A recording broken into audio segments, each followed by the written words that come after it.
I have a message. I have a message for President Macron. Today, Israel is defending itself on 7 fronts against the enemies of civilization.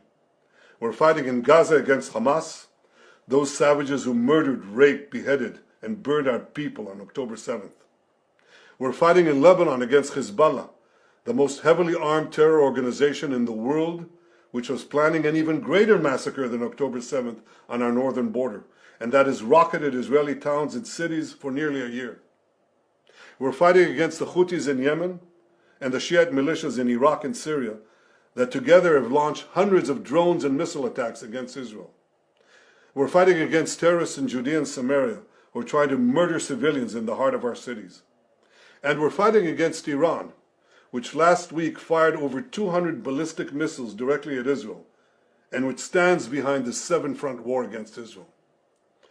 As Israel fights the forces of barbarism led by Iran, all civilized countries should be standing firmly by Israel's side.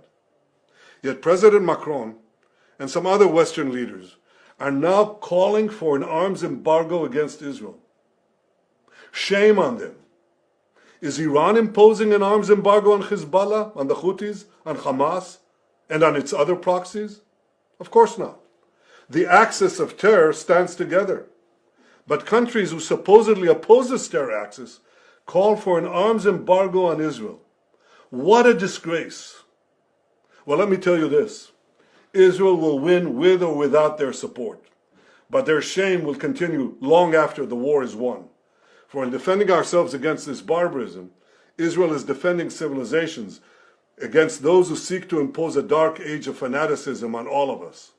Rest assured, Israel will fight until the battle is won, for our sake and for the sake of the peace and security of the entire world.